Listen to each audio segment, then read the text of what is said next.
सजाना है सोल्व करके, है ना, गुना भागा, आया समझ में।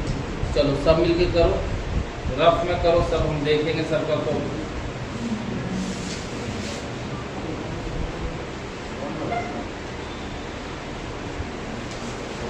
काम करो यार, ठीक है।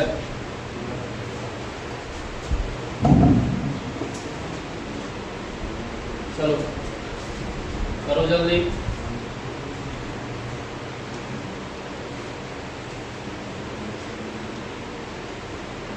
दो मिनट का वक्त दे रहे हैं, 2 मिनट के बाद हम चेक करेंगे तुमको।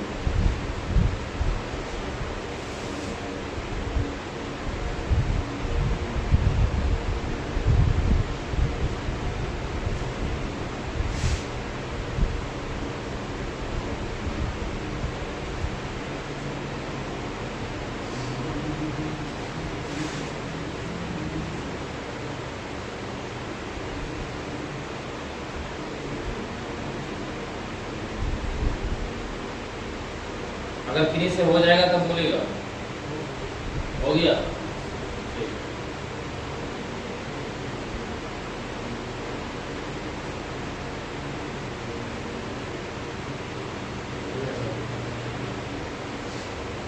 हो गया।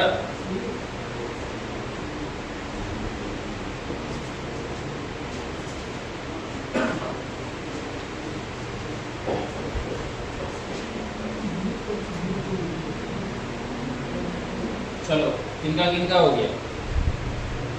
एक का हुआ है, और 3 का हुआ, 2 का हुआ, बना। चलो लाओ दिखाते।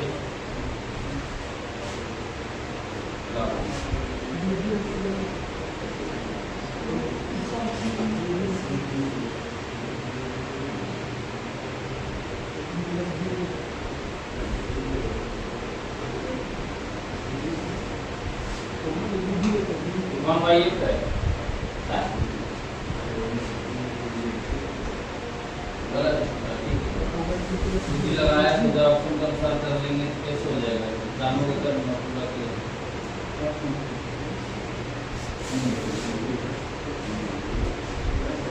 हुआ यार, तो करना हुआ हुआ है ना।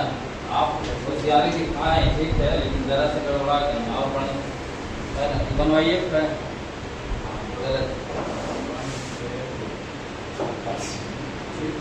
तुम लोग का हुआ है ना रे, शादी पर हो जाएगा।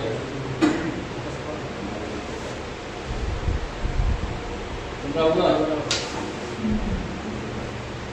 कुछ किया तुम उधर, तुम बनाई? अरे मोल बन रहा बना रहे क्या? चलो कोई बात नहीं, जो प्रयास किया ठीक है। देखो क्या करना था इसमें। अरे ये आपका क्या पूछा था क्वेश्चन, देख फोकस दूरी, यही नहीं पूछा था? फोकस दूरी यानी एफ निकालना था, यही था। तो अब गौर करना, अभी लिखा था 1/, क्या लिखा था बोलो? 1/। अच्छा वैसे भी लिख सकते हो, कोई बड़ा बात नहीं, जैसे इच्छा है लिख सकते हो, जिसको जैसे सहूलियत है लिख लो, कोई दिक्कत नहीं है ना। 1/v बराबर,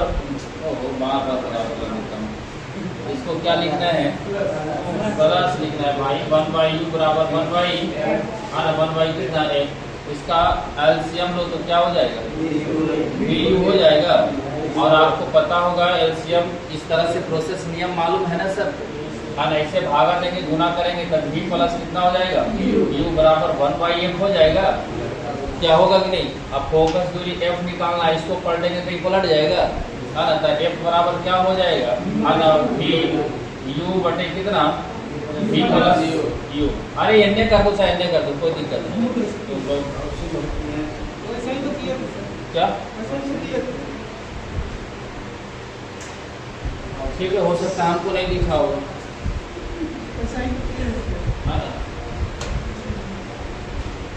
चलिए आगे। तुम दिखाया था हमको कि हाँ हम किए, तुम तो अपने पास रख ले रखिए। नहीं, हम जुनैद कहा कि हम बनाए, उसको हम देखो भी नहीं किए। हमको लगा यूवी की वजह से मेरे गलती कर दिया। ठीक है, जो इशारा नहीं किया उसको हम नहीं देखें। ठीक है, आगे बढ़े। चलो ठीक, दूसरा नंबर क्वेश्चन देखो। कह रहा है 8 ओम और 12 ओम के दो प्रतिरोध ए और बी, है ना? ए और क्या? बी। ठीक है, ए और बी, ए और बी, जिसने कहा है 6 वोल्ट क्या है, बोलो? बैटरी है। 6 वोल्ट का क्या है? बैटरी के साथ श्रेणी क्रम में संयोजित किया गया है। श्रेणी क्रम R इक्विवेलेंट R1 प्लस क्या? R2 बराबर 8 प्लस कितना? 12 बराबर कितना? 20। ठीक है, चलिए आगे। कहा है संयोजित किया गया है यदि V1 और V2 क्रमशः A और B के सिरों का विभवांतर है तथा I1 और I2 उनसे होकर प्रवाहित होने वाली धाराएं हैं, तो V1 अब क्या, यानी V1 बाई V2, अच्छा ब्रैकेट में लिख दिया, कोई बात नहीं, और V1 बाई V नहीं, I1 बाई क्या? I2 क्रमशः क्या होगा, यानी इसमें दोनों निकालना है आपका, V का भी वैल्यू निकालना है और I का भी निकालना है। हम आप लोग को सजा कर धर देते हैं, ठीक है? काम करना आपका काम है, क्या करें या पूरा कर दें? सजा दें, थोड़ा रास्ता दिखाते हैं, करने का प्रयास करो। देखो इधर रेजिस्टेंस निकाल लिए, कितना आ गया? 20 वोल्ट पर सब ध्यान देना, कितना हो गया? 20। तुम लोग को पढ़ा होगा, है ना? ये आपका क्रम कौन सा है? श्रेणी क्रम, है ना? R1 plus R2 plus R3 dot dot, है ना? इसके बाद याद रखना एक फार्मूला तुम पढ़ा होगा, V बराबर IR। अरे पढ़ा है? यहाँ से देखो, अगर I हमको निकालना होगा तो क्या करेंगे? V बाई R कर देंगे। अरे V बाई R कर देंगे। देखो V दिया हुआ है आपका कितना? 6 दिया हुआ है। V दिया हुआ है कितना? 6 नहीं दिया हुआ है। और R दिया हुआ है कितना? 20 दिया हुआ है। अगर हम कहें I का I मेरा आ गया, बोलो तो? अरे नहीं आ गया, I आ गया, और I एम्पियर में आ गया हमारा, यानी कहने का मतलब धारा एम्पियर, यही ना होगा। चलो इतना तक में कोई दिक्कत है नहीं। अब आपको निकालना क्या है? देखो, V निकालना है और क्या निकालना है? I बटा में दिया हुआ I को एक ही मान लिया है, दोनों के लिए एक ही माना है, ठीक है? तो गौर करना, यहाँ से क्या होगा? अब निकालना है R1 और क्या निकालना है? नहीं, क्या V1 निकालना है और क्या? V2। तब V1 निकालना है, तब V निकालो, है ना? तब V निकालने के लिए क्या फार्मूला हो सकता है, बताओ जरा सा। अरे V निकालने के लिए क्या होगा? IR होगा। अरे V निकालने के लिए क्या होगा? IR होगा, है ना? अब तो धीरे धीरे हम ही ले जा रहे हैं, ठीक है?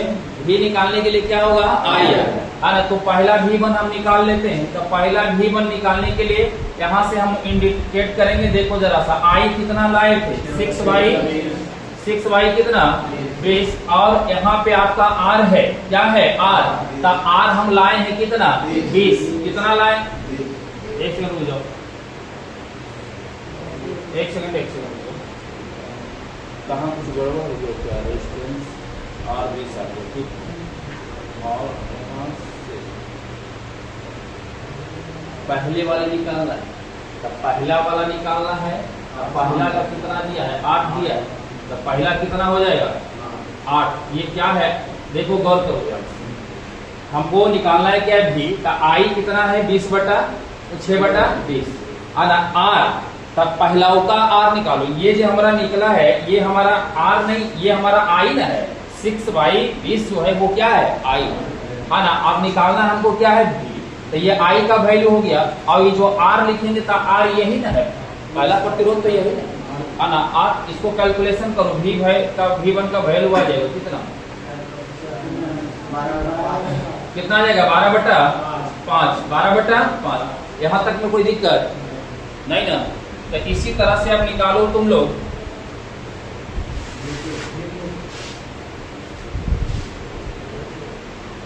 हाँ इसी तरह से निकालो तुम लोग। V2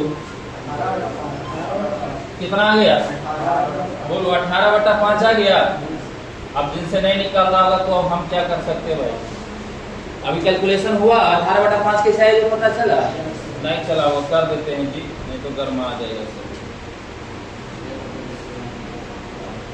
देखो V2 है ना, यही निकालना है ना, तब V2 तब V का फॉर्मूला अभी है, देखो यहाँ से जो लिखे थे क्या, V बराबर क्या I है, तो I का वैल्यू कितना 6/20 लिख दिए, और गुना में दूसरा उसका जो रेजिस्टेंस है वो कितना है 12, कितना है 12।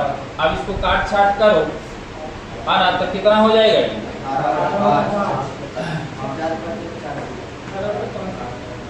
देखो सही है, तो ये कितना हो जाएगा, छोटी 18 और 18 बटा कितना 5 हो गया, 18 बटा कितना 5। अब देखो, अब यहाँ जाओ क्वेश्चन पर जरा सा, इसको हम मिटाते हैं, देखना जरा सा, ये वाला चीजें मिटा दें, कोई दिक्कत नहीं है, यहाँ से आपको दिखेगा क्वेश्चन में आपको ऐसे। देखो क्या है क्वेश्चन में, क्या है यहाँ लिखा है, देखो क्या लिखा है, V1 बाई क्या V2, V1 बाई क्या V2, तब V1 बाई क्या V2, तब बराबर हम करेंगे V1 का वैल्यू कितना आया है ना 12 बटा कितना 5 आया है। अब बटे में करेंगे कितना 18 बटा 5 हो गया, कैलकुलेशन करो कितना आया 2/3। अब इतना नहीं करोगे तो अब कैसे काम चलेगा, 2/3 आ गया, एक का वैल्यू आ गया। अब I वाला लाना है, तो I हमने लाया था 6/20 लाया था ना, माना तो एक ही माना था, यहाँ तो लिखा हुआ है, तो इसको कर दो I1 और I2 बराबर और 6/20 और बटे कितना 6/20 इकट्ठे कितना आ जाएगा 1 आ जाएगा। अब देखो तो दोनों का वैल्यू आ गया, जो आंसर नहीं आया,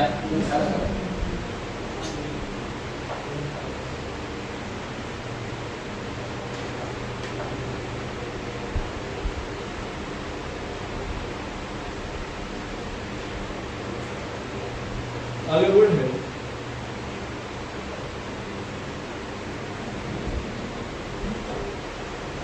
कोई दिक्कत है तो पूछ सकता है, नहीं तो फिर आगे बढ़ेगा।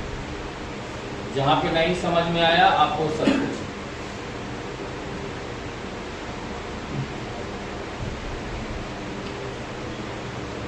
चलो आगे बढ़ते हैं, रुके, चलो ठीक, आगे है आपका। जिनको नहीं पता चला है वो रब कर लो, 1-2 बार समझ में आ जाएगा चीजें, जब तक नहीं करोगे कैसे समझ में आएगा। रमेश एक बल्ब का फिलामेंट बनाने के लिए एक पदार्थ का चयन करता है या करना चाहता है, चयनित पदार्थ में उनमें से कौन से गुण होने चाहिए, ठीक है, गुण कह रहा है, प्रतिरोध फिलामेंट कह रहा है ना, ये जो बल्ब का फिलामेंट बना होता है वो क्या होना चाहिए, क्या निम्न गलनांक होना चाहिए, है ना, निम्न गलनांक का मतलब कम गलना चाहिए, नहीं उच्च गलनांक होना चाहिए, ठीक है। आगे उच्च तापों पर चमकने की क्षमता होनी चाहिए, बिल्कुल सही है ना, और उच्च प्रतिरोध भी होना चाहिए, है ना। तो इस तरह से आपका ऑप्शन नंबर कौन हो जाएंगे, है ना, 2 और 3 सही इसमें है, तो ऑप्शन नंबर 1 हो जाएगा। आगे है एक त्रिभुजाकार कांच की प्रिज्म में के माध्यम से, है ना, अपवर्तित होने वाली प्रकाश किरणें के लिए विचलन कोण के बीच, विचलन कोण खाली स्थान है के बीच का कोण क्या होता है, आपको पता होगा। जैसे कहने का मतलब जब परावर्तित किरणें होती है, गौर करना, आपने प्रिज्म देखा होगा, है ना, और वहीं पे आपको श्वेत प्रकाश जब आती है, और श्वेत प्रकाश जो हम कहते हैं सूर्य की किरणें को, और ये आती है प्रिज्म में टकराने के बाद ये 7 रंगों में क्या होती है, विभक्त हो जाती है। तो यही इसमें पूछ रहा है कि वो किरणें की जो नेचर होती है, यानी प्रकृति उसकी क्या होती है। तो आने वाली किरणें जो होती है वो आपतित होती है, और जाने वाली क्या होती है, अपवर्तित होती है ना। तो आपतित किरणें और क्या अपवर्तित किरणें, इसमें आपको ध्यान देना है, ये परावर्तित होकर जाती है, ठीक है। दूसरा है आपका, इसमें क्या लिख दिया है, अपवर्तित किरणें और निर्गत किरणें, निर्गत ये भी अपवर्तित होकर, ये आपतित किरणें और आपतन बिंदु पर अभिलंब, ये होगा नहीं, आपतित किरणें और निर्गत किरणें। ऑप्शन नंबर सी दिया है,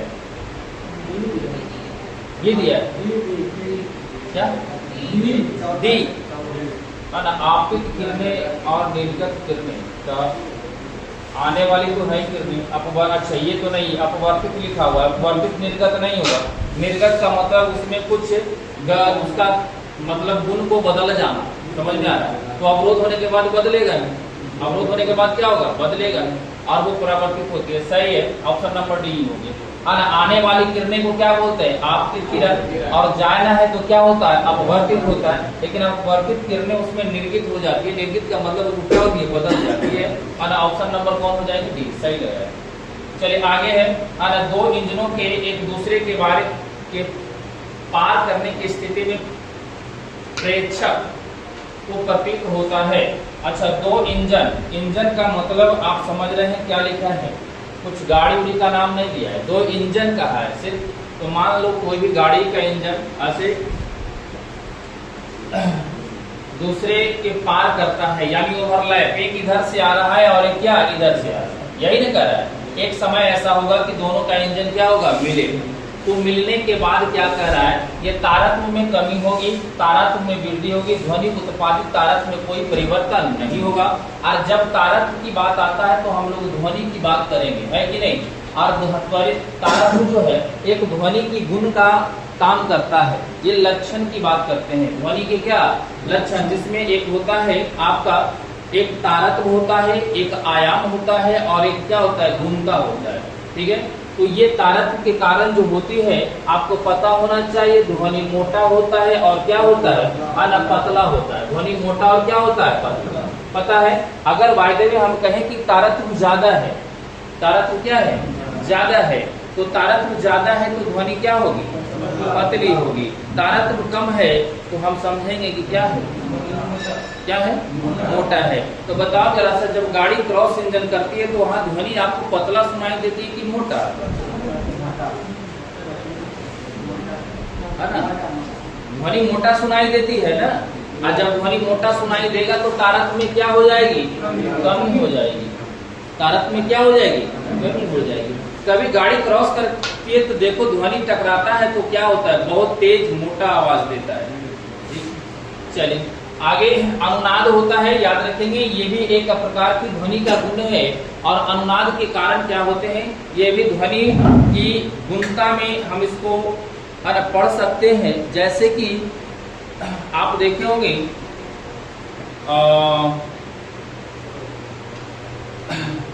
बिना देखे हुए ध्वनि का आभास कर लेते हैं। जैसे घड़ा देखते होंगे, सुराही पानी में से भरते हैं नल से, तो हम नहीं भी देखते हैं तो पता लग जाता है कि सुराही क्या हो गया, भर गया।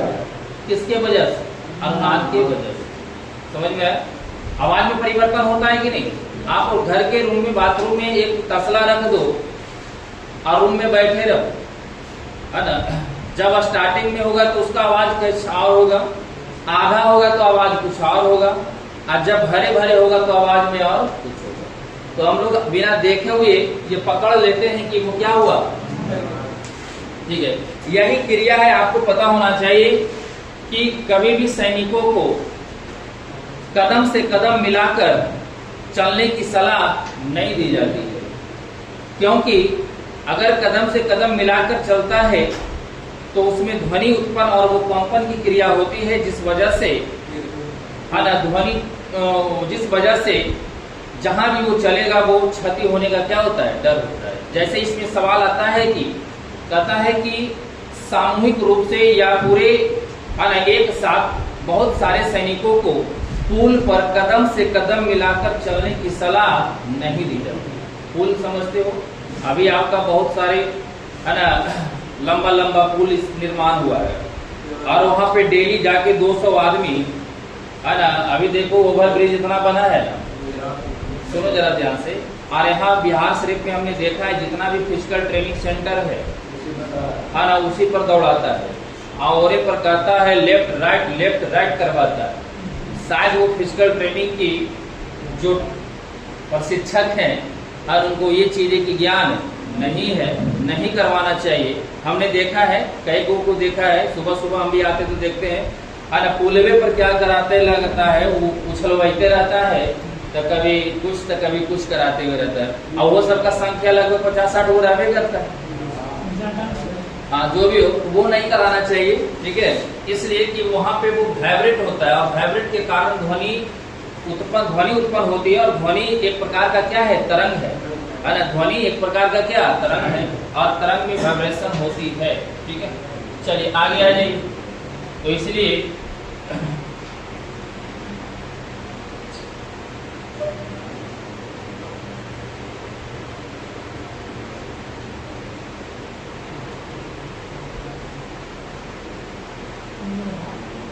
लोहा शब्द है। आगे निम्नलिखित में से किस रासायनिक अभिक्रिया के द्वारा बेकिंग सोडा का निर्माण किया जाता है। अब देखो ये कौन सा ये रिएक्शन है जो संतुलित है, ठीक है। जो रिएक्शन संतुलित होगा ना वो आपका होगा। क्या निकालने के लिए कहा, बेकिंग सोडा। अच्छा, ये बेकिंग सोडा क्या है, क्या करते हैं इससे? कौन कह रहा है कपड़ा पीछे वाला? कपड़ा पीछे वाला है, पीछे वाला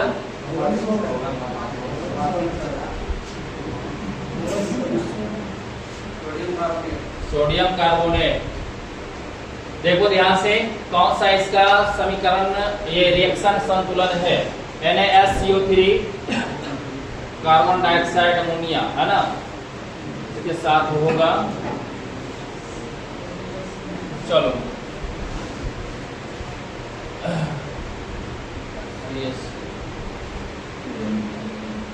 ऑप्शन नंबर, ये रिएक्शन क्या है इसका, संतुलन, ठीक है। चलिए आगे देखिए, किस एंजाइम को पाचन प्रक्रिया में अपना कार्य करने के लिए हाइड्रोक्लोरिक अम्ल उपस्थित, ये तो एक दिन आया था। बोलो, हाइड्रोक्लोरिक अम्ल कहाँ से निकलता है, बता सकता है कोई? अमाशय से। कौन ग्रंथि से? जठर ग्रंथि से। कौन ग्रंथि से? जठर ग्रंथि। हाइड्रोक्लोरिक अम्ल जो होता है वो किसको एक्टिव करता है ना, किसको एक्टिव करता है? ये इमाइलेज को करता है, लाइपेज को करता है, ट्रिप्सिन को करता है, पेप्सिन को करता है। पेप्सिन को करता है। किसको करता है? पेप्सिन को करता है। अरे करेगा इस सबको, लेकिन मुख्य रूप से ये कौन सा है, पेप्सिन को करता है, ठीक है।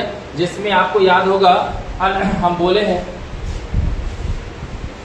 बोले हैं कि जो भी चीजें हैं ये आपको हाइड्रोक्लोरिक अम्ल है जो पचाने वाले जितने एंजाइम है उसको क्या करता है, ये सक्रिय करता है, एक्टिव करता है, ठीक है। ये पचाने का काम करता है हाइड्रोक्लोरिक अम्ल। चलिए आगे, एक बार सेम ही क्वेश्चन आया था। आगे कार्बन द्वारा प्रदर्शित श्रृंखला गुण निम्न में से, इधर देखो, अरे इधर देखो, लोग अपने काम करने वाले हैं, चाइना से आए। कार्बन द्वारा प्रदर्शित श्रृंखला गुण निम्न में से किस गुण को दर्शाता है? तो ध्यान देंगे, ये कार्बन द्वारा जो श्रृंखलाएं होती है वो तीन तरह से मुक्त होते हैं। जैसे एक होता है बंद श्रृंखला, एक क्या होता है, बंद श्रृंखला। देखो ध्यान से, हम बोले एक होता है बंद श्रृंखला, एक होता है आपका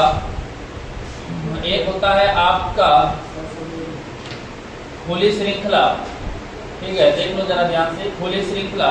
और एक होता है शिखात श्रृंखला, ठीक है। शिखात श्रृंखला ये होता है जिसमें आपका इस तरह से कुछ ऑप्शन में है, देख लो जरा सा। स्वयं अपवहन गुण, परमाणु की लंबी श्रृंखला बनने होती, स्वयं संयोजन क्षमता, कार्बन का अपने यौगिकों को दहनशील प्रकृति प्रदान करने का और विभिन्न अपरूपों के रूप में पाए जाने का गुण। सुनो जरा सा, ये देखो ध्यान से, ये तीन चीजें हमने बोला, एक बंद बोला है, एक खुली बोला है और एक क्या बोला है, शिखात श्रृंखला। ये तीन होती है। जैसे कि कार्बन का परमाणु संख्या कितना होता है, 6 होता है ना। तो कार्बन की संख्या कितना, 6 मानेंगे ना, हाँ, ठीक है। तो उसी तरह से तो ये जो लंबी श्रृंखला जो लिखी है ना, ये लंबी श्रृंखला यहाँ जो लिखा है उसी को हमने लिख दिया है क्या, ना, खुली श्रृंखला। क्या लिखा है, खुली श्रृंखला। जैसे हम कह सकते हैं इसमें देखो इस तरह से बॉन्ड हो सकता है। तो ये हमारा जो ये होता है वो खुली श्रृंखला, या तो क्या उसको बोलेंगे, लंबी श्रृंखला। आई समझ में। एक हमने बोला बंद श्रृंखला, अगर हम कह दें इस तरह से बॉन्ड लगा दें, देखो जरा ध्यान से,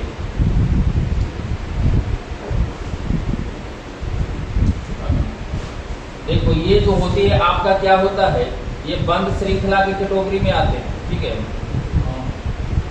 1 2 3 ऐसे बनेगा।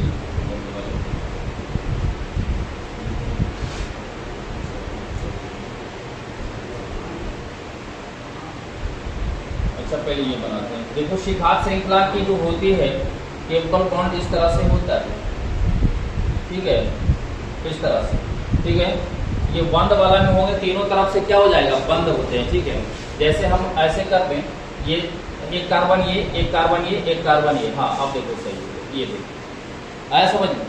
तो ये तीन होता है जिसको हमने एक बंद श्रृंखला, खुली श्रृंखला क्या बोलते हैं, शिखात श्रृंखला। तो ये जो लंबी श्रृंखला लिखा है उसी को हम क्या लिखे हैं, खुली श्रृंखला, ठीक है। ये ऑप्शन नंबर कौन हो जाएंगे, बी नंबर, ठीक है। चलिए आगे देखिए, अगला है क्वेश्चन आपका, सर्वात्रिक सूचांक से परीक्षण करने पर 5 billion A B C D और ई के पीएच मान का क्रमशः 4, 1, 11, 7 और 9 प्राप्त हुए। इन बिलियनों के पीएच है ना, बिलियनों के हाइड्रोजन यानी हाइड्रोजन प्लस आयन सांद्र के बढ़ते क्रम में पीएच मान क्या होगा। अच्छा चलो इतना तो तुम लोग को जानकारी होगा।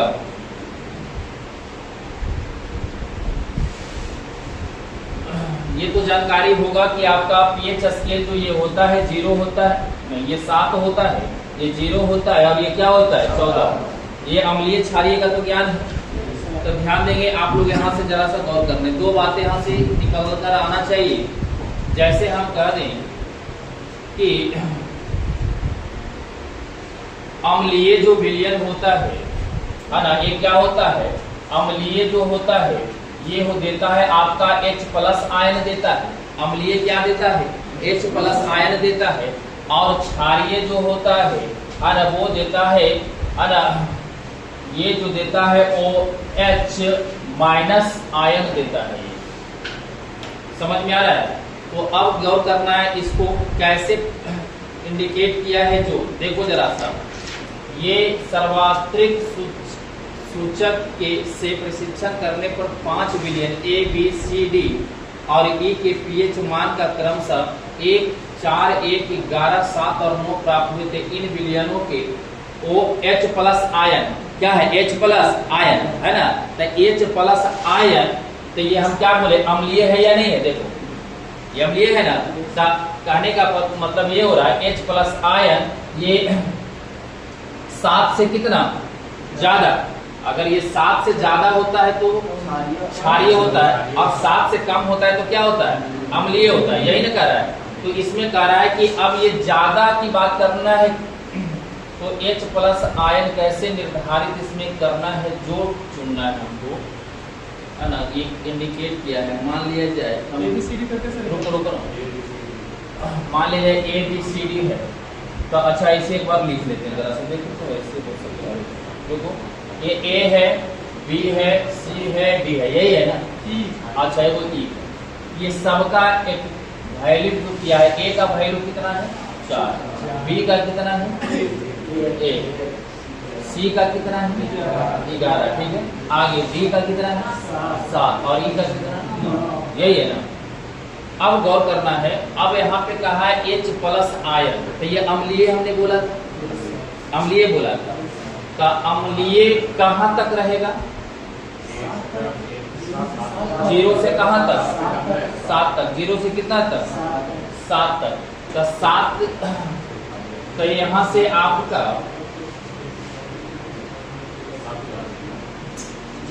बढ़ते क्रम में न कहा है,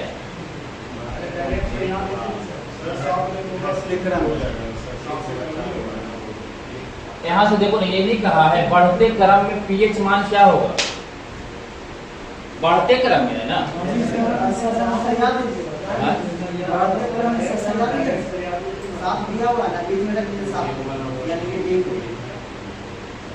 अच्छा तो D तो 7 ये हो गया, तो इसके बाद 9 होगा, यही ना तो 9 का D के बाद कौन हो जाएगा, E हो जाएगा। अच्छा उसके बाद आपका 11 होगा, 11 होगा तो ये कौन हो जाएगा,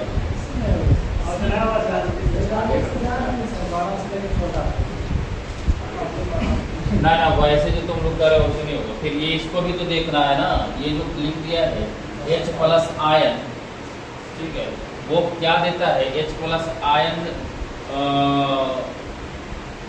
अम्लीय देता है। तो अम्लीय की कैटेगरी में भी जितना वैल्यू रहेगा वो भी तो देखना पड़ेगा। अम्लीय कहाँ तक होते हैं? 0 से 7 के बीच में ना।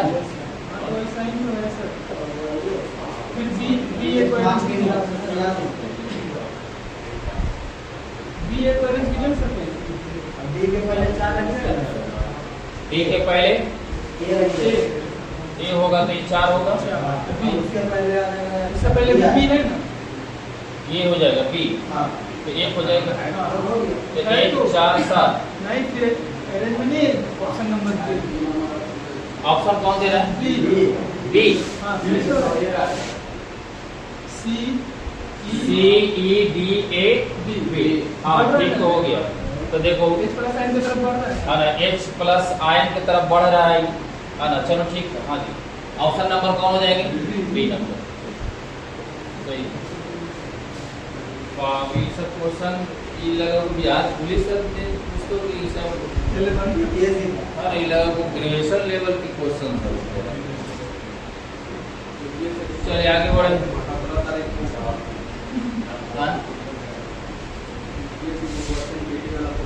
आगे निम्न में से कौन सा तत्व अधिकतम संयोजी इलेक्ट्रॉन को दर्शाता है? केमिस्ट्री वाला क्वेश्चन में थोड़ा हार्ड है। तुम लोग धीरे मनी पढ़ा होगा मैट्रिक में, और उसके बाद तो फिर नदार थे। चलो देखो, निम्न में से कौन सा तत्व अधिकतम संयोजी इलेक्ट्रॉन को क्या करता है? दर्शाता है। अब गौर करना ध्यान से। अब देखो इसको बनाओ। संयोजी इलेक्ट्रॉन को दर्शाता है। संयोजी इलेक्ट्रॉन समझ में आ रहा है तुम लोग को? किसको किसको पहले क्वेश्चन समझ में आ रहा है? पहले तो क्वेश्चन समझ में आएगा तभी ना बनाओगे। पहले बताओ किसको क्वेश्चन समझ में आ रहा है? आवाज नहीं। देखो हमको बताने का हम तुरंत बता के निकल जाएंगे। पहले सीखनी है तुम लोग। हमको लगता है कि एक दो क्वेश्चन हमेशा ऐसा ही रह रहा है। केमिस्ट्री में जो क्वेश्चन इस सेट में आ रहा है, क्वेश्चन आ रहा है किसी को समझ में नहीं आ रहा है? चल, संयोजी इलेक्ट्रॉन मतलब देना, त्यागना। चलो जो भी समझ रहा है देखना ध्यान से। अब हम समझा रहे थे तुम लोग रेडिक टेबल में देखो, एक सेल होता है, वो सब सेल होता है। सेल होता है और क्या होता है? सब सेल होता है। ठीक है, सेल और सब सेल हमने बताया था आपको, जिसको हम कहते हैं कक्षा और क्या कहते हैं? उत्कक्षा। ठीक है, बोलो कक्षा में किसको इंडिकेट करते हैं? बोलो हाँ, KLMN करते हैं, और इसको SPDF करते हैं कि नहीं? पहले भी बताए 2-4 दिन। ठीक है, इसमें जो आपका होता है इलेक्ट्रॉन संख्या कितना होता है? 2 होता है। इसमें कितना होता है? इसमें कितना? 18, और इसमें कितना? 32 होता है। ठीक है, और इसमें होता है 2, 6, और इसमें 10, और कितना? 14। आई बात समझ? अब यही आपका कहा था संयोजी इलेक्ट्रॉन को दर्शाता है कौन जो? तो हमको सबसे पहले अफबाउ नियम के द्वारा इसमें इलेक्ट्रॉनिक विन्यास लिखना पड़ेगा। ठीक है, जब तक इलेक्ट्रॉनिक विन्यास नहीं लिखने आएगा जब तक ये होगा। एक दिन उस दिन हम बताए थे 1s 2s 2p 3s 3p 4s बताए थे, तुम लोग भुला गया? याद है? तो सबसे पहले आप इलेक्ट्रॉनिक विन्यास आप सबका लिखना चाहे तो लिखेंगे तो निकल सकता है। लिखोगे तब ना निकलेगा। लिख लेगा सर? चलो ध्यान दें, बोलो ये किसका संकेत है?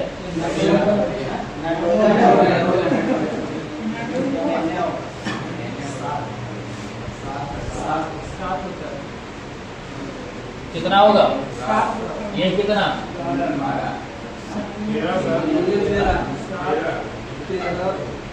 एल्युमिनियम कितना? 13। ये क्या है? 9 होगा। ये 1 हो गया।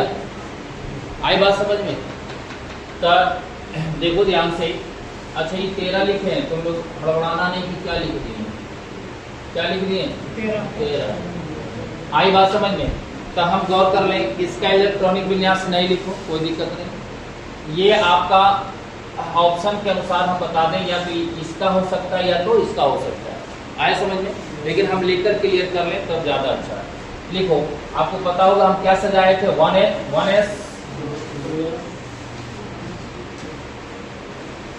1s 2s 2p। आया बात समझ में? उसके बाद क्या है 3s 3p 4s। हो गया? इतना मन में बातें रखना। आई बात समझ में? चलो ठीक, इसको मिटाएं अब। 1s 2s 2p 3s 3p और क्या 4s, ये मिटा देंगे हम, ठीक है, इसको नहीं रखेंगे। चलिए आगे देखो, अब इसको लिखो 1s 2s 3p 1s 2s, उसके बाद क्या हाँ ना, ओह सॉरी हाँ हाँ हाँ ठीक है, उसके बाद क्या हो जाएंगे हाँ ना 2p 6। तो देखो 6 4 10, 6 4 10, अब बचा है अभी कितना 3 इलेक्ट्रॉन और बचे, तब आगे कौन आ जाएगा 3s। तो 3s में कितना 2 हो गया, और फिर बचा कौन 3s, तो उसके बाद क्या होगा 3p, तो 3p 1 हो जाएगा। अब देखना ध्यान से इसका, तो इलेक्ट्रॉनिक विन्यास हम लिख चुके हैं।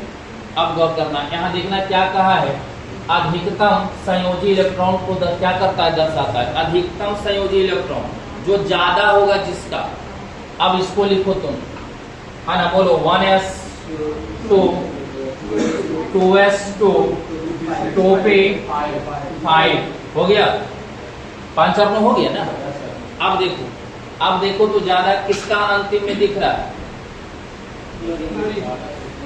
किसका दिख रहा है, फ्लोरीन का नहीं दिख रहा है 5, है ना, तो कौन होगा,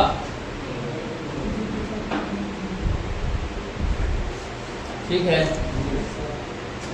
आया समझ में? आगे बढ़े,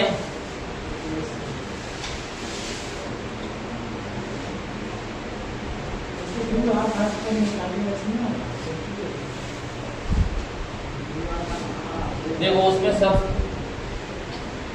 ये है कि तुम अगर क्वेश्चन आए ये जानते हो तो इसे एक क्वेश्चन के अलावा कई क्वेश्चन भी बन सकता है, ठीक है, और उसमें कि तुम एक ही को बना सकते हैं, तो ज्यादा प्रैक्टिस इसी पर करो। चलिए आगे देखें,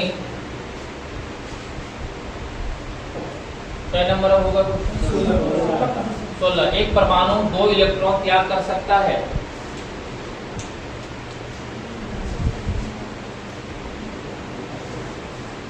कहा एक परमाणु 2 इलेक्ट्रॉन त्याग कर सकता है। अब परमाणु है तो कितने इलेक्ट्रॉन त्याग करेगा, बात समझ में आया? लेकिन यहाँ देखो ऑप्शन में क्या क्या है, ऋण आवेशित, क्या एक घन आवेशित और विद्युत उदासीन, और क्या दो घन आवेश ग्रहण करता है। ठीक है, परमाणु जब इलेक्ट्रॉन को त्यागता है तो वो पॉजिटिव में रहता है कि नेगेटिव में, नेगेटिव में रहता है। गौर करना, यहाँ उल्टा समझना, आपके पास है तब तो दे रहे हैं, है ना, जो लेता है देता है वो पॉजिटिव यहाँ होता है, और जो लेता है वो नेगेटिव होता है। आए समझ में? तो क्या हो जाएगा बोलो, दो धन आवेश ग्रहण करता है। ये इसका आंसर भी देना चाहिए। देखो वो इलेक्ट्रॉन त्याग करता है, दो में अच्छा हाँ जी, ऑप्शन नंबर कौन, है ना, 2 घन क्या आवेश ग्रहण करता है, आवेश, है ना। तो यहाँ ये समझना है कि जो देता है वो क्या होता है पॉजिटिव, जो लेता है वो नेगेटिव। आगे है,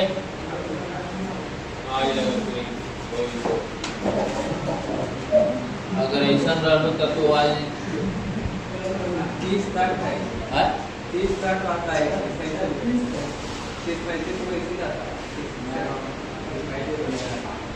नहीं तो ठीक है ये सब। आगे है, अच्छा देखो ये क्या लिखा है, अच्छा देखो ना, छोड़ो ना, करो ना, पानी ला दो, पानी पिला दो।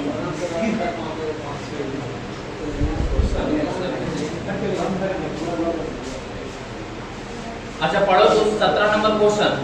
17 नंबर क्वेश्चन क्या कर रहा है बोलो? बेरिलियम +2 आयन किसके साथ सम इलेक्ट्रॉनिक है? किसके साथ सम इलेक्ट्रॉनिक है? सम का मतलब एक जैसा, सम का मतलब क्या? एक जैसा। अब देखना ध्यान से किसके साथ है जो, तो देखो जरा सा, ये आपका क्या है बताओ, ये क्या है? मैग्नीशियम है ना। ये कितने आयन की बात कर रहा है? तो +2 कर रहा है। ये कितना कर रहा है? +2 कर रहा है। अब देखो ध्यान से, उसके बाद का है सोडियम, तो ये +1 है। सिर्फ प्लस से तो 1 समझना, सिर्फ प्लस से तो क्या है? 1 है। उसके बाद लिथियम है ना, वो भी प्लस है, तो वो क्या है? 1 है। अच्छा देखो बताते हैं।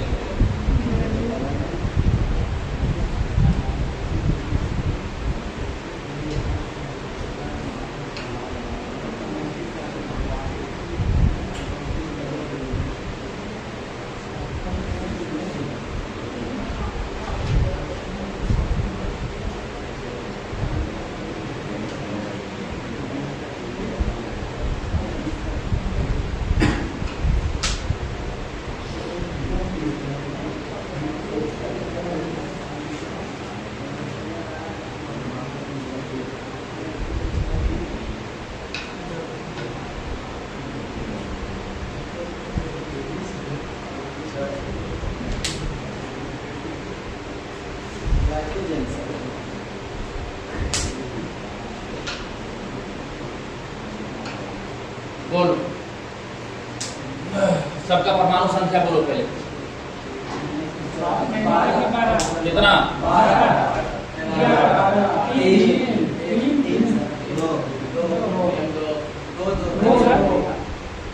हो गया।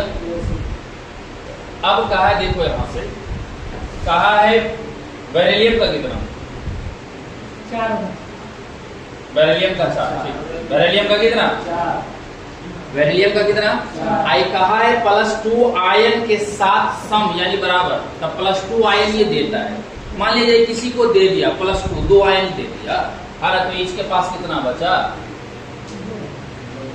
अरे कितना बचा? 2 ही ना बचा। अरे 4 है, ये है 2 दे दिया तो कितना बचा? यहाँ तक सही है, मान लिया जाए।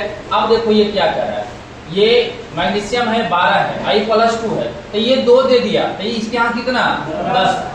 तो देखो तो इसके बराबर है ये जो दिया है, जो शेष बचा उसके बराबर हुआ? नहीं, ये नहीं हुआ।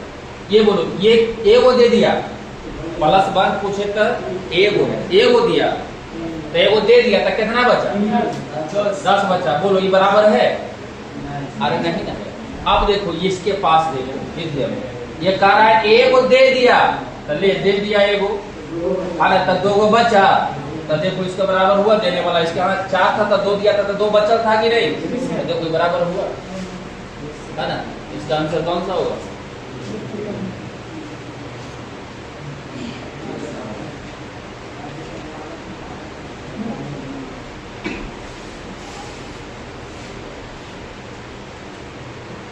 आगे है क्वेश्चन, चलो इसका आंसर बताओ तुम लोग। कहा है कि तत्व के समस्थानिक के अणु के द्रव्यमान में अंतर का कारण क्या है? चलो बोलो इसका आंसर। हर अणु के नाभिक में न्यूट्रॉनों की अलग अलग क्या होगी? संख्या होगी। चलो ठीक है। आगे अल्फा बीटा गामा की वेदन क्षमता का आरोही क्रम का मतलब घटते क्रम में, तब पहले किसका कम है? नहीं, पहले ज्यादा वाला, ठीक है, तो उसके बाद बनाइए। तो ठीक है, तो बताओ सबसे ज्यादा किसका है? किसका है? गामा का। उसके बाद अल्फा, ऑप्शन नंबर बी।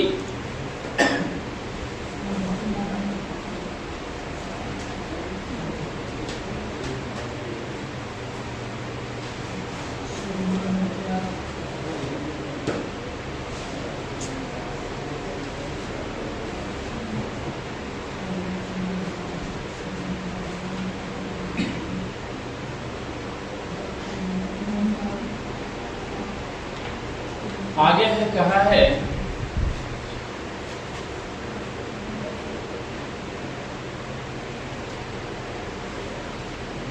देखो ये क्या है, जो संकेत क्या लिखा हुआ है बोलो,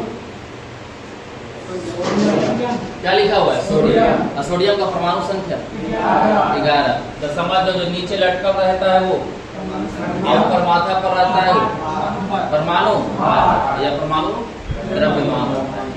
तो वही चीज वो लिखा हुआ है।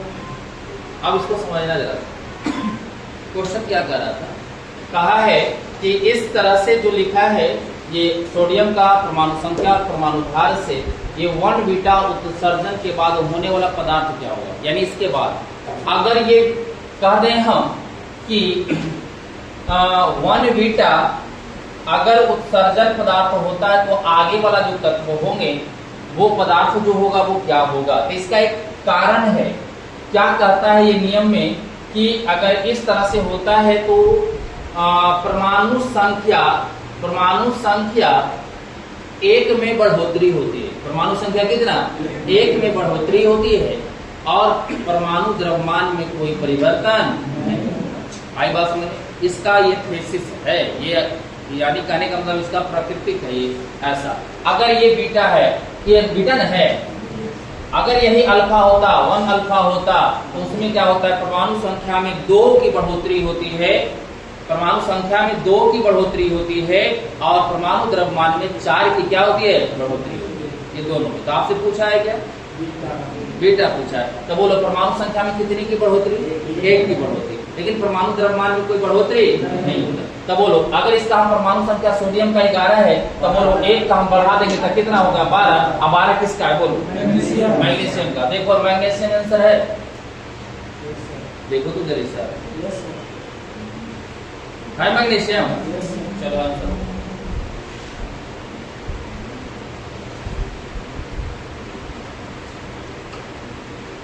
आगे किस समूह के सदस्यों का उपयोग बियर बनाने में किया जाता है? किसका प्रयोग किया जाता है? कब होता है? तुम लोग को एक दिन लिस्ट खिलाए भी।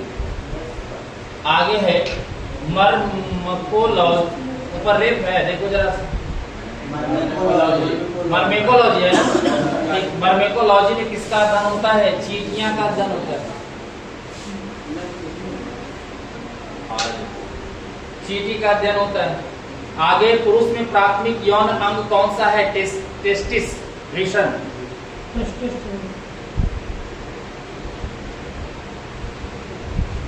क्या इसका आंसर दिया है? बी नंबर ना।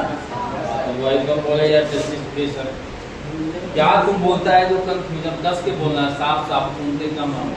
आगे वह पादप जिसमें बीज होते हैं परंतु फूल और फल नहीं होते हैं, क्या होता है?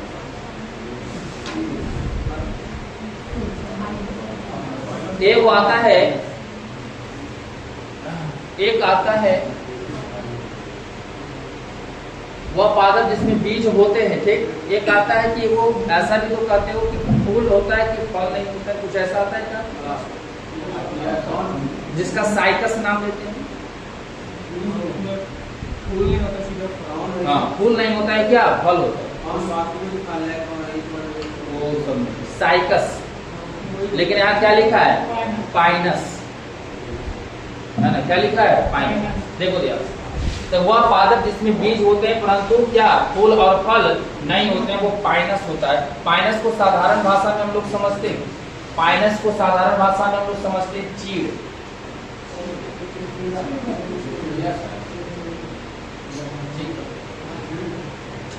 चलिए आगे आ जाइए।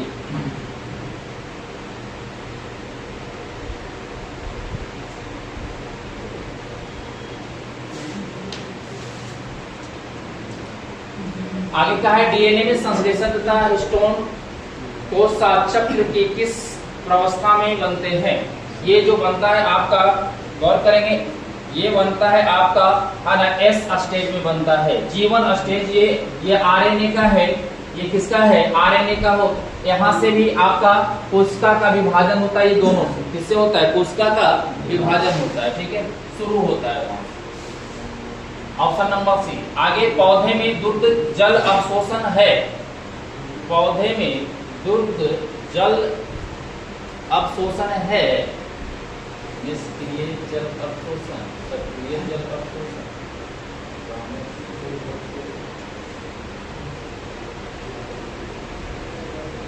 पौधे में जल अवशोषण,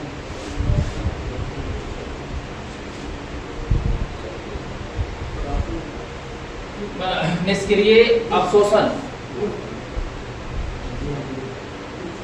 ऑप्शन नंबर बी नहीं ए, ऑप्शन नंबर क्या ए। आगे का है जंतुओं में कौन सा पॉलीसेकेराइड आरक्षित ईंधन का काम करता है। हमने एक दिन बताया था आप लोग को पॉलीसेकेराइड, डाइसेकेराइड, मोनोसेकेराइड बताया था।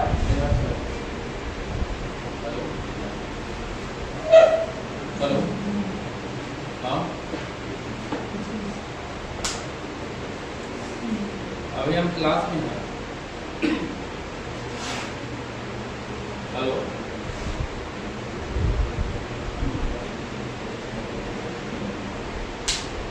जंतुओं में कौन सा पॉलीसेकेराइड आरक्षित ईंधन का काम करता है। देखो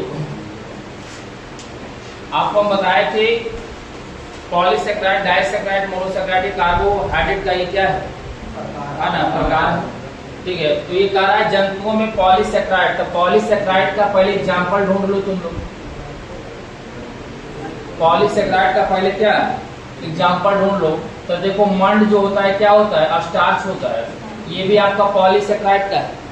आगे देखो सेलुलोज भी आपका क्या है पॉलीसेकेराइड, आपका ग्लाइकोजन भी क्या है पॉलीसेकेराइड है ना। डेक्स्ट्रॉन ये आपका इसका ग्रुप का ये है नहीं।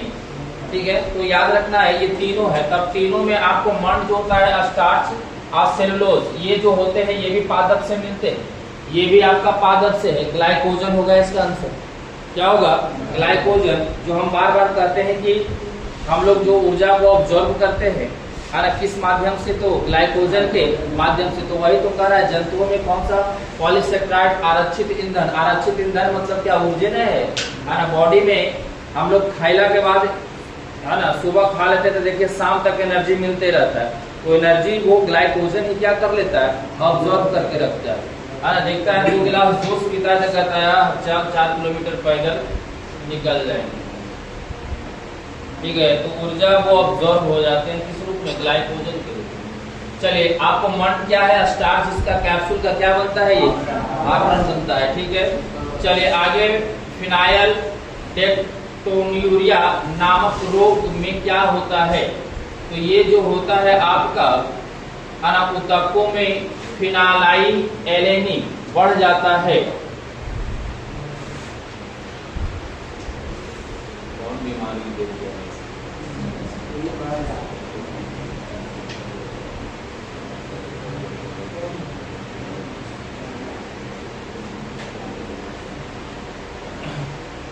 28 नंबर क्या आंसर इसका ये दिया है। देखो बीमारी कौन सा है भाई, पहली बार हम इधर सामने भी आया। ये नंबर इसका आंसर होगा, लगा लेना। आगे दैनिक जीवन में प्रयुक्त मोमबत्ती होती है। अच्छा, ये उच्च संतृप्त हाइड्रोकार्बन होता है। ठीक है, ये उच्च संतृप्त क्या होता है हाइड्रोकार्बन होता है। और मुख्य रूप से जो मोमबत्ती बनता है पैराफिन का बनता है। कौन किससे बनता है पैराफिन से बनता है। ठीक है, इसका आंसर कौन होगा ए हो जाएगा, ए नंबर। ठीक है, चलिए आगे देखेंगे। आगे इन विट्रो फर्टिलाइजेशन विधि में शिशुओं का जन्म निम्न में से किस प्रक्रिया द्वारा होता है। ये प्रकनली द्वारा होती है। नहीं, प्रकनली के अंदर गर्भ विकास शुक्राणु और ये ऑप्शन नंबर डी होगी। क्या दिया है अच्छा देखो जब शुक्राणु और डिंब का आंतरिक निषेचन और भ्रूण का बाह्य विकास। अच्छा, भ्रूण का बाह्य विकास नहीं, सॉरी गलत लिख दिया है। बाह्य विकास नहीं, पहले जाइगोट उसके बाद जो आंतरिक विकास होते हैं। ठीक है, ये होगा ऑप्शन नंबर कौन होंगे ना। शुक्राणु और डिंब का क्या बाह्य निषेचन। यहाँ पे देखो आंतरिक और बाह्य दोनों साथ लिखा है। नहीं, ये क्या होगा बाह्य निषेचन जाइगोट के बाद होता है वो। ठीक है, ऑप्शन नंबर कौन होगा। एम्ब्रियो होता है ना, जाइगोट एम्ब्रियो भ्रूण होता है ना, तो बाहर क्यों आते हैं विकास होते हैं। आगे है आपका निम्नलिखित में से किस खाद्य पदार्थ में आयरन प्रचुर मात्रा में होता है? अब आयरन की बात का है तो लोहा ना, है ना, तो चावल, मक्खन और क्या है, गुड़, है ना, एक लोहा इसमें ज्यादा होता है। ऑप्शन नंबर कौन होंगे? सी।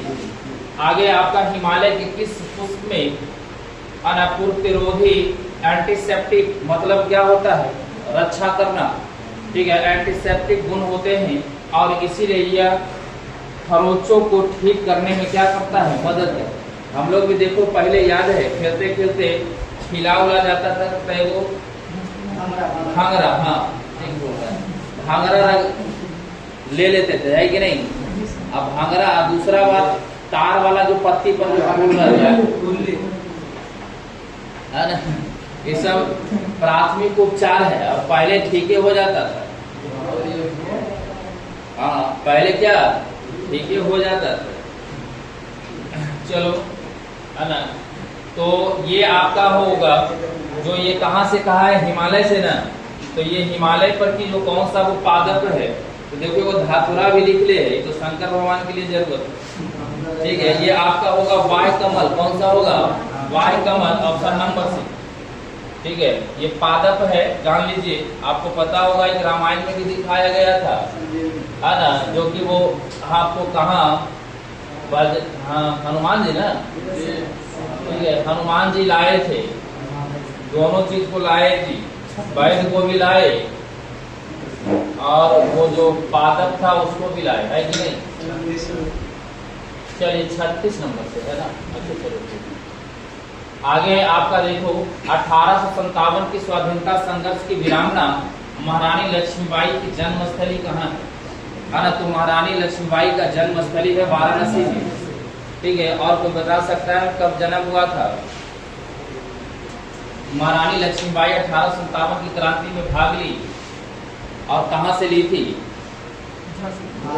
झांसी से ली थी, ठीक है ना। तो लेकिन ये ध्यान देना है इस बात के लिए है कि वो पूछा है जन्मस्थली, तो जन्मस्थली बताएंगे आप कहाँ है? अभी आपने बताया कहाँ है? वाराणसी। कोई बता सकता है कब हुआ था? ये 1828 में हुआ था, ठीक है। आगे इनमें से किसने गांधी जी को ब्रिटिश भारत की यात्रा करने और वहां की भूमि और लोगों के बारे में जानने की सलाह दिए थे? कहा इनमें से किसने गांधी जी को ब्रिटिश भारत की यात्रा करने और वहां की भूमि और लोगों के बारे में जानने की क्या दिए थे? सलाह दिए थे। ये जो थे आपका विपिन चंद्र पाल नहीं होंगे, व्योमेश चंद्र बनर्जी नहीं होंगे, है ना, बाल गंगाधर तिलक और गोपाल कृष्ण गोखले, है ना, ये बाल गंगाधर तिलक थे, ठीक है। कौन थे? बाल गंगाधर तिलक।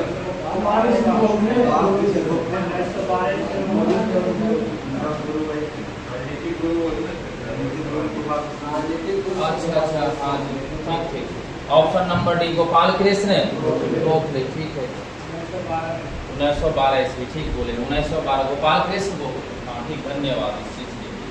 आगे है निम्न में से किसने भारत सरकार अधिनियम 1935 को गुलामी का, है ना, गुलामी का अधिकार पत्र कहा है? ये गुलामी का अधिकार पत्र कहने वाले थे हमारे जवाहरलाल नेहरू, ठीक है। कौन थे? जवाहरलाल नेहरू। आगे बक्सर की लड़ाई हुई थी, है ना, तो बक्सर की लड़ाई जो हुई थी स्मॉल डेट के साथ दे दिया है ना। बक्सर की लड़ाई कब हुई थी? ये आपका हुआ है ना 22 अक्टूबर 1764 को हुआ था। एक तरफ आपका ब्रिटिश था, दूसरी तरफ मुगल शासक था, है ना। उसके बाद हमारा अवध का भी नवाब था, है ना। तो ये सब सामूहिक रूप से हुआ था, ठीक है। तो इस तरह से आपका आंसर भी होंगे। बेलारूस की राजधानी कहाँ है? बेलारूस की राजधानी कहाँ है? बताओ कहाँ है ना, कहाँ है? विनिक्स है, कहाँ है? विनिक्स, सही है, ठीक है। आगे है आपका क्वेश्चन,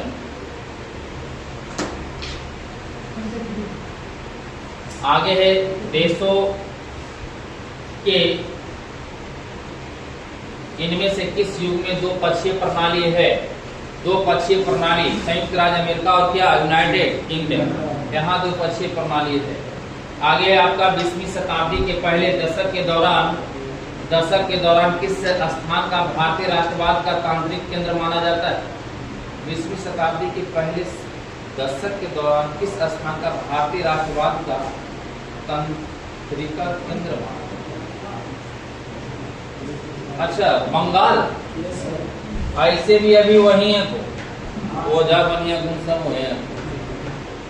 आगे निम्नलिखित में से कौन सा प्राचीन अधिमहाद्वीपीय गोंडवाना लैंड का हिस्सा नहीं है? ये आपका फ्रांस है।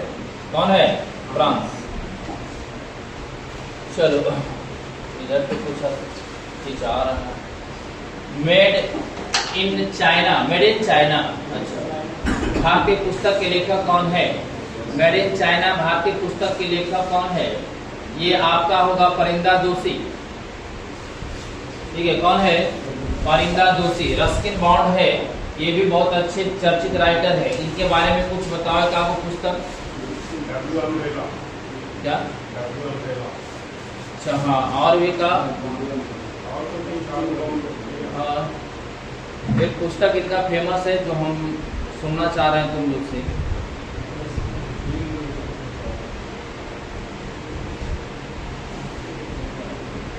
एक बहुत फेमस इनका पुस्तक है, द रूम कुछ ऐसे करके है।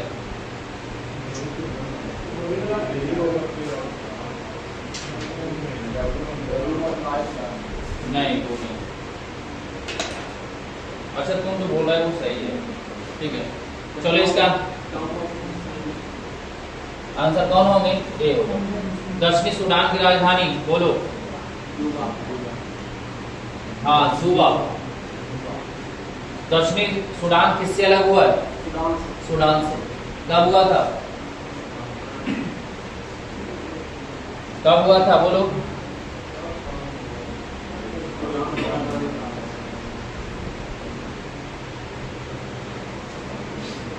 कब हुआ था? नहीं, 2011। आगे है मशहूर टीवी सीरियल रामायण के निर्माता कौन थे? रामायण के निर्माता कौन थे? चलिए जी, रामायण के निर्माता कौन थे? आ जाओ और आंसर बताओ तुम लोग। रामानंद सागर। आंसर लगा हुआ है। रामानंद क्या? सागर। अच्छा, कोई बता सकता है ये टीवी पर प्रसारण कब हुआ था? सही बोला। 87, 88, 1900 ना? 87 और क्या 88।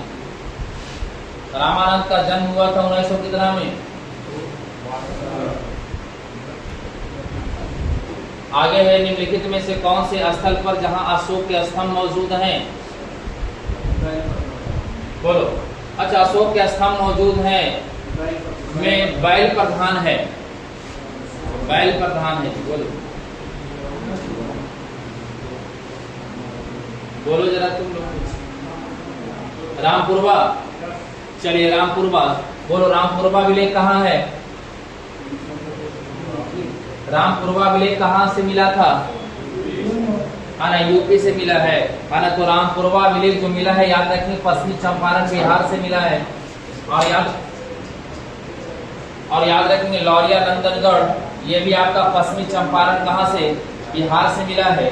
और ये बताना ये सब अभिलेखों में से बता दो किस पर मोर का चिन्ह है?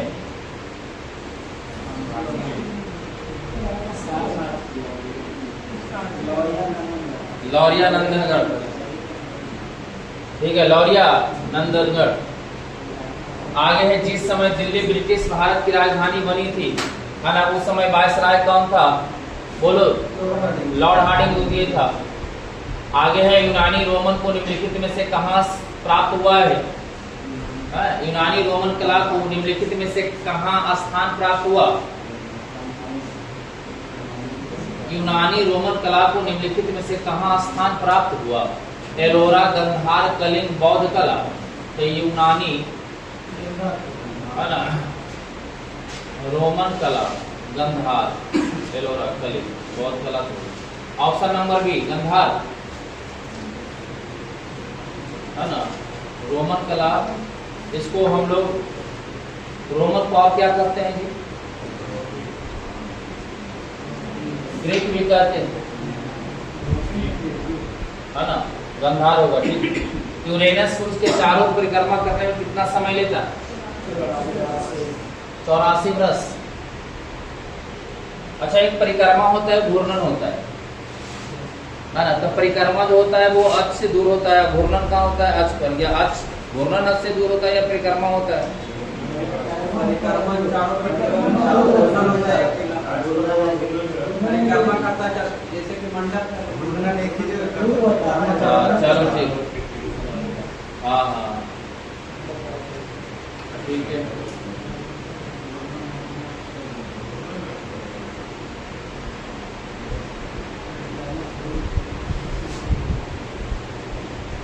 आगे है, पंडित जी पूजा कराते हैं तब बोलते होंगे परिक्रमा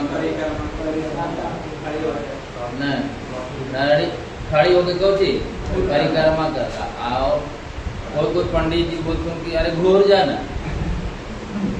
तो घूर जा के मतलब वो जे घूर जा, आप परिक्रमा के मतलब तेरी पाड़ियां से घूर ला चारों तरफ। आगे है नागार्जुन।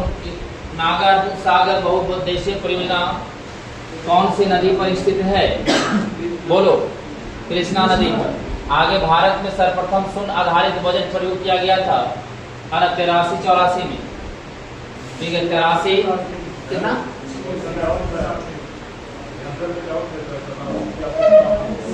ओहो,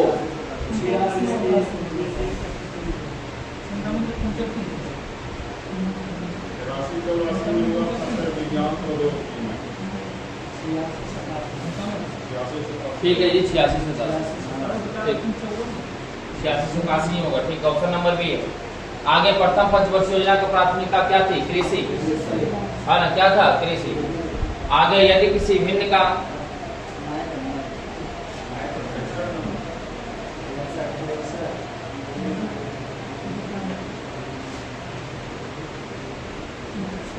आगे है, प्राचीन ब्राह्मी लिपि को पढ़ने वाला प्रथम व्यक्ति कौन था?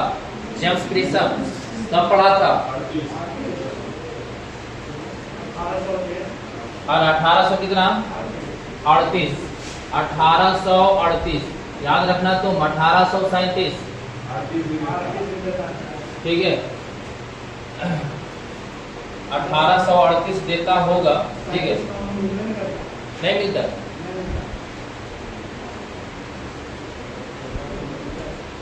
लुसेंट किसी के पास है? लुसेंट में 38 आ जाएगा सर, लुसेंट ना दिखे 7 में लाने से ठीक है। तो जी 7 में लाने से 38 में ठीक है, लुसेंट में 38 है। साइंस आएगा ना, साइंटिस्ट लुसेंट में। अच्छा चलो ठीक, कोई बात।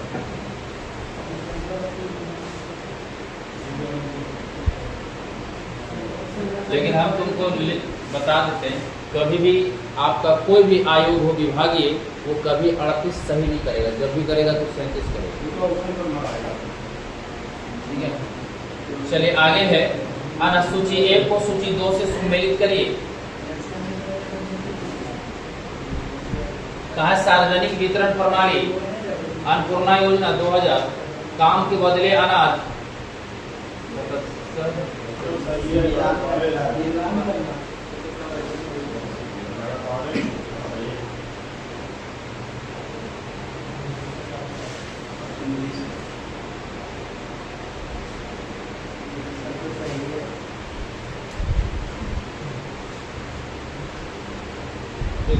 ऑप्शन नंबर क्या होगा? सब सही मिलावट। आगे है आपका आना, मृगनयनी महल कहाँ स्थित है? मृगनयनी का महल कहाँ स्थित है? मृगनयनी ग्वालियर। आगे मथुरी, मथुरी की मथुरा ना, मथुरी लोक नृत्य में से किस राज्य में प्रचलित है?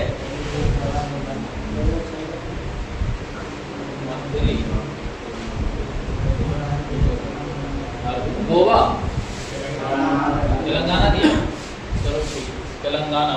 मथुरी लोक नृत्य अरे मीर तो इतना है, ये है ना तेलंगाना है, मथुरी है ना। अच्छा, मथुरी जी नचते थे कहाँ? तेलंगाना में। आगे है दक्षिण भारत की सर्वोच्च चोटी। हमारे यहाँ एक व्यक्ति का नाम है मथुरी जी। बात समझ में आया? अब देखो हमारा सेंस बैठ गया वो मथुरी जी का। तेलंगाना है कि नहीं? आगे दक्षिण भारत का सर्वोच्च चोटी क्या है बताओ? अन्नामुड़ी है ना। चलिए आगे है संसदीय और विधानसभा के क्षेत्रों में सीमाओं का समायोजन का संबंध कौन सा आयोग अनुशंसा करता है? ध्यान देना, क्षेत्रीय कहा है संसदीय और विधानसभा में क्षेत्रों की सीमाओं यानी क्षेत्र का सीमाओं का निर्धारण जो करता है भारत का परिसीमन आयोग। कौन करता है? परिसीमन आयोग। परिसीमन आयोग जो होता है ये हमेशा आपका गठित होता है, ठीक है। और परिसीमन आयोग का गठन कौन करता है? राष्ट्रपति करता है। तो पहली बार परिसीमन आयोग आया था 1952 में, दूसरी बार आया है 1962 में, तीसरी बार आया है तीसरी बार आया है 1977 और चौथी बार आया है 2002 में। हाँ, इस तरह से डेट कुछ है, आप ध्यान रखें। इसका गठन कौन करता है? आपको राष्ट्रपति करता है, ठीक है। आगे देश में एकमात्र उद्योग कौन सा है जो मूल श्रृंखला कच्चे माल से उत्पाद तक में आत्मनिर्भर संपूर्ण होता है ना। ये वस्त्र उद्योग होंगे। कौन होंगे? देखो वस्त्र उद्योग के लिए तो कृषि से जुड़ाव है या नहीं, है ना, उद्योग तक जाता है। आगे 73वें संविधान संशोधन, ये तो कई बार आया है संशोधन भाई। 73वें संविधान संशोधन की बात करेंगे। 73वें संविधान संशोधन जो आया था, कब आया था बोलो? 1992-93 दोनों है, ठीक है। आगे याद रखेंगे कौन से अनुसूची को जोड़ी गई? 11वीं अनुसूची। और 11वीं अनुसूची में क्या है? पंचायत है। क्या है? पंचायत है। 5वीं में आपको पता होगा ये आपका SC/ST का प्रशासन व्यवस्था है। तीसरा में है आपका क्या है बोलो? उच्च अधिकारियों का शपथ ग्रहण, और 7वां में है संघ और राज्य के बीच शक्तियों का बंटवारा, संघ सूची और राष्ट्र सूची और संवर्धित सूची। आगे है उच्च न्यायालय के न्यायाधीशों के वेतन और भत्ते निम्नलिखित में से किसके द्वारा निर्धारित किया जाता है? तो ये उच्च न्यायालय के न्यायाधीश की बात करेंगे तो ये सांसद द्वारा होगा। किसके द्वारा होगा? सांसद के द्वारा होगा। वित्त आयोग की नियुक्ति कौन करता है? वित्त आयोग की नियुक्ति कौन करता है? राष्ट्रपति। वित्त आयोग का वर्णन किस अनुच्छेद में? 80। भारत के राष्ट्रपति का गौर करना है। वर्णन भारतीय संविधान की किस अनुच्छेद में होगा? भारत में एक उपराष्ट्रपति होगा। भारत में एक राष्ट्रपति होगा 52। चलो आगे है किस संवैधानिक संशोधन अधिनियम ने भारतीय संविधान के भाग 3 में सहकारी समिति बनने का अधिकार को जोड़ दिया था? तो ये जो संशोधन होगा ये आपका, चलो ये संशोधन होगा आपका क्या है क्वेश्चन में? भारतीय संविधान के भाग 3 में सहकारी समिति बनने का अधिकार को क्या किया? जोड़ दिया। ये 97वां संविधान संशोधन हुआ। अच्छा, कोई बता सकता है 97वां संविधान संशोधन कब हुआ? 2011। ठीक तो दिया है। आगे है आपका भारतीय संविधान की संवर्धित सूची में मूल रूप से कितने विषय हैं?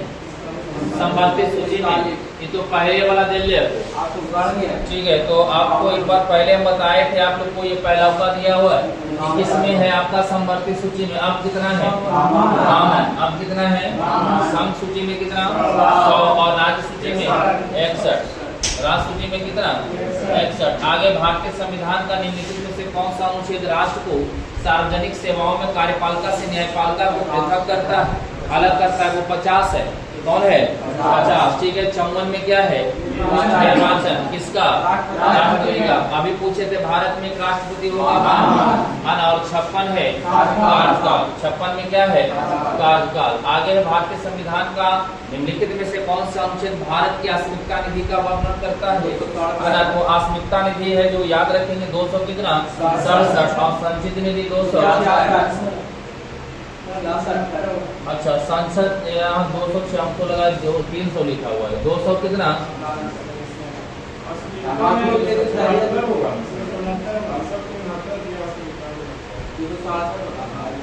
तो ये आकस्मिक निधि, आकस्मिक निधि 267 होगा, संचित निधि 266 होंगे, है ना? बात समझ में आया? और आगे है, ध्यान देना,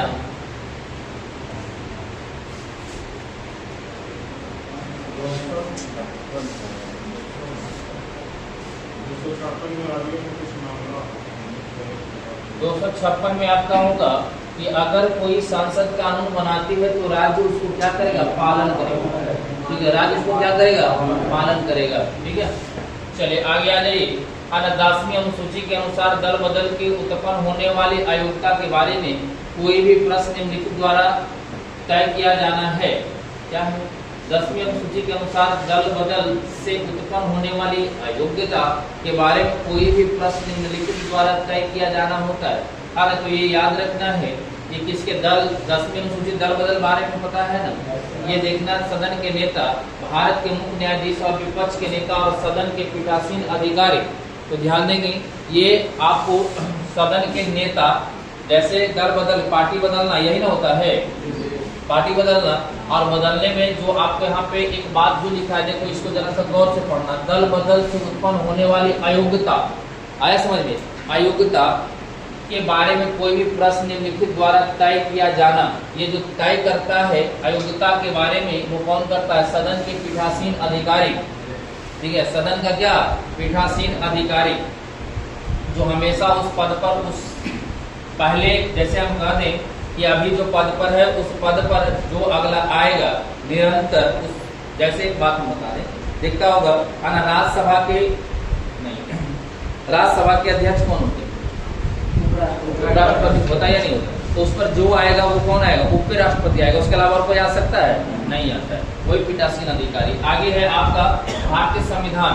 ठीक है, भारतीय संविधान का निम्नलिखित में से कौन सा अनुच्छेद भारत के महान्यवादी है से संबंधित है? तो भारत के महान्यवादी है जो कौन होगा? आपका होगा 76, और आपका 148 होता है कौन? कैग होता है भारत का नियंत्रक महालेखा परीक्षक, और नियंत्रक महालेखा परीक्षक की नियुक्ति कौन करता है? राष्ट्रपति। और नियंत्रक महालेखा परीक्षक जो आपको होते हैं, है ना, इसका मुख्य काम क्या है? लेखा जोखा रखना। ठीक है ना, आय और व्यय का क्या? लेखा जोखा रखना। ठीक है, जैसे हम कह दें कि संचित निधि पर ये अधिकार करता है, ठीक है, ये ध्यान रखता है, और इस पर कौन ध्यान रखता है? लोक लेखा समिति। ठीक है, क्योंकि लोक लेखा समिति का अध्यक्ष कौन होता है? विपक्ष का नेता होता है। ठीक है, लोक लेखा समिति में कितने सदस्य होते हैं? 22 होता है। चलो ठीक है, आगे है किसी प्रख्यात न्यायविद और संविधान विशेषज्ञ ने, अच्छा एक 54 में क्या था? निर्वाचन। 165 में क्या है? महाधिवक्ता। 165 में क्या है? महाधिवक्ता। महाधिवक्ता होता है कहाँ के लिए? राज्य के लिए। और आपका मान्यवादी होता है किसके लिए? केंद्र के लिए। ये जो होता है भारत सरकार का कानूनी सलाहकार होता है, और ये भी होता है महाधिवक्ता जो राज्य का कानूनी सलाहकार होता है। चलिए आगे आ जाओ, अगला क्वेश्चन है आपका, किसी प्रख्यात न्यायविद और संविधान विशेषज्ञ ने भारतीय संविधान की प्रस्तावना को संविधान का पहचान पत्र बताया। ठीक है, पहचान पत्र बताया NS पालकीवाला। ठीक है, बढ़िया क्वेश्चन है। कौन है? Option number C. आगे है ग्रीन स्ट्रेटेजिक पार्टनरशिप, यही है ना, भारत को अस्थायी समाधान प्रदान करने के लिए भारत और, यानी कहां से शुरू हुआ? ये कहा है आपका, है ना, डेनमार्क है, रूस है, USA है, UK।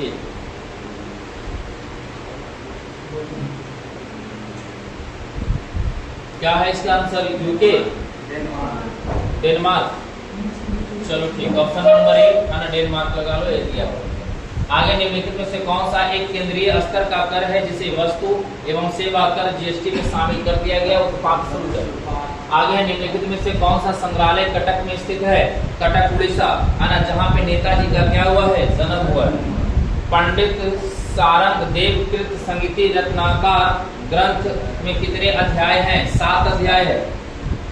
आगे है अल्बाट्रॉस शब्द का प्रयोग निम्न में से किस खेल में किया जाता है? तो अल्बाट्रॉस शब्द का प्रयोग निम्नलिखित में से किस खेल में किया जाता है? ना ये गोल्फ में किया जाता है। ठीक है, किस में किया जाता है? गोल्फ में किया जाता है ना। बोलो, पोलो खेल का पुराना नाम क्या होता है? चौगान होता है। चौगान होता है। हाँ, वही मर गया था। ठीक है, आगे है एफएम रेडियो का पैटर्न कराने का श्रेय निम्नलिखित में से किसे दिया गया है? ना एडविन एस आर्मस्ट्रांग को दिया गया। भारतीय बौद्ध संस्कृति एवं विरासत केंद्र कहाँ निर्माणाधीन है? ये बौद्ध की बात किया है तो ये आपका देखो जमुई, लुम्बिनी, सारनाथ, राजगीर। जो आपको बौद्ध से लुम्बिनी है, सारनाथ भी है और क्या है? राजगीर। तो इसमें जो ज्यादा है विरासत में वो है लुम्बिनी है। कौन है? लुम्बिनी। लुम्बिनी कहाँ पड़ता है? नेपाल में। यहीं पे महात्मा बुद्ध का जन्म हुआ था। आगे है 8 अगस्त 2023 तक दुनिया की सबसे मजबूत मुद्रा कौन सा होगा? 23 तक हो चुका है ना। वो दिनार है, कुवैती दिनार, कुवैत का। ठीक है। G20 टूरिज्म वर्किंग ग्रुप की बैठक भारत के अध्यक्षता में कहाँ आयोजित होंगे? है ना, कहाँ आयोजित होंगे? दिल्ली में, श्रीनगर। बढ़िया है, कह रहे तुम लोग पढ़ रहा है, बढ़िया है, पढ़ो। है ना, श्रीनगर। ठीक है। आगे है क्रिकेट के तीनों प्रारूप में शतक लगाने वाले भारत के पहले कप्तान कौन बने? रोहित शर्मा। ठीक है, रोहित शर्मा। आगे वर्ष 2025 में विश्व संरक्षण कांग्रेस की मेजबानी किस देश ने प्राप्त किया है? यूएई। ठीक है ना, यूएई। अब है अच्छा, 2 विद्युत बल्बों के प्रतिरोध 1 यानी 1:2 के अनुपात में है और इसे समानांतर क्रम में एक स्थिर वोल्टता वाले स्रोत में जोड़ दिया जाए तो इसमें सामर्थ्य क्षय क्या होगा? अनुपात को इस तरह से रहे और क्षय पूछे तो उलट देना प्रतिरोध। ठीक है, बस उलट देना, कोई नियम कानून की जरूरत नहीं। ठीक है। आगे है एक बल का परिणाम 10 न्यूटन है। एक बल का परिणाम कितना है? 10 न्यूटन है। सुन लो जरा सा, 93 नंबर क्वेश्चन बढ़िया है। ठीक है, इतना बताने की जरूरत नहीं। आगे है एक बल का परिणाम 10 न्यूटन है। यह देखो, हिस्ट्री आता है, इकोनॉमी, ये हिस्ट्री आता है और पॉलिटी आता है। तो तुम लोग है ना, जब आता है ही ना, क्या है ये सब आउट ऑफ सिलेबस है।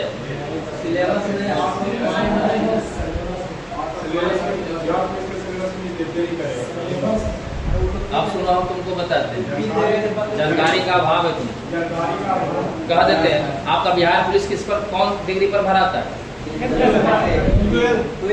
12th पर ना। तो आपका क्वेश्चन 12th लेवल का होना चाहिए। ये तो आपका सौभाग्य है कि पूछ देता है बाबर कहाँ मरा। ठीक है, ये सौभाग्य है कि पूछ देता है आपका, है ना, कि अनुच्छेद ये सब जो है। ठीक है, जैसे कि 10th में आता है ग्रुप डी, लगता है ग्रुप डी के क्वेश्चन नहीं, ये सिलेबस के अकॉर्डिंग है। इसमें हम बता दें आपको, जितना भी क्वेश्चन साइंस का दिया है बिल्कुल सिलेबस के अकॉर्डिंग है ना, +2 वाले। बात ये है कि वो पढ़ा है तो आसान लग रहा है पढ़ाई।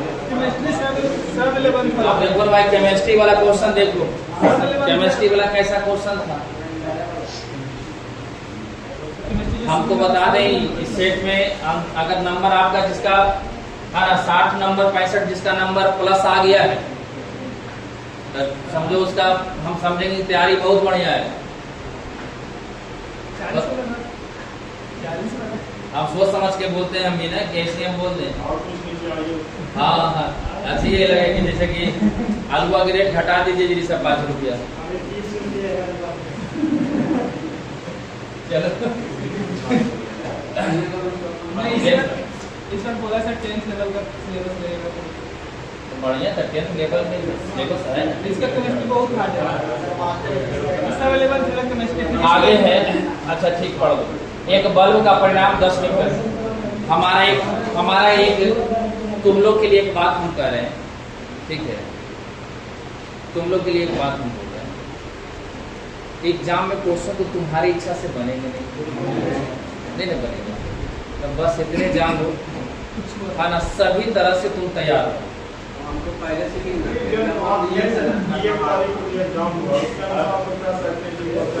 बिहार पुलिस का एग्जाम हो गया।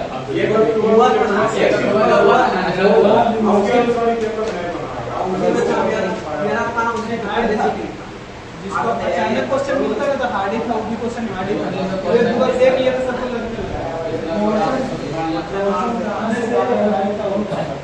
एक बल का परिणाम 10 न्यूटन है। यह एक पिंड पर कार्य करता है, ध्यान दो क्वेश्चन पर। एक पिंड पर कार्य करता है जिसका एक भाग वध है और वध बिंदु से बल की दूरी 4 मीटर है, तो बल आघूर्ण बराबर क्या होगा, यानी बल आघूर्ण कितना होता है। तो बल आघूर्ण का फॉर्मूला होता है ना, बल गुने जहां से पॉइंट से घूम रहा है ना, उसकी क्या होती है, दूरी होती है। यानी कहने का मतलब जैसे देखो हम ये पॉइंट को मान लें, ठीक है, यहाँ से और यहाँ से हम घूम रहे हैं, तो बताओ इसकी दूरी है या नहीं है? तो ये आपका है ना दूरी होगा। तो इसका आंसर देखो है ना, 10 और गुने कितना 4, 10 तो कितना 40 न्यूटन मीटर। ठीक है, आगे है जब नहीं, जल वोल्टामीटर में जब होना चाहिए, जल लिख दिया। वोल्टामीटर से धारा प्रवाहित करने पर हाइड्रोजन मुक्त होती है। कैथोड पर ऑप्शन नंबर कौन होगा? चलिए, लेकिन आज वाला केमिस्ट्री वाला क्वेश्चन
ज्यादा आगे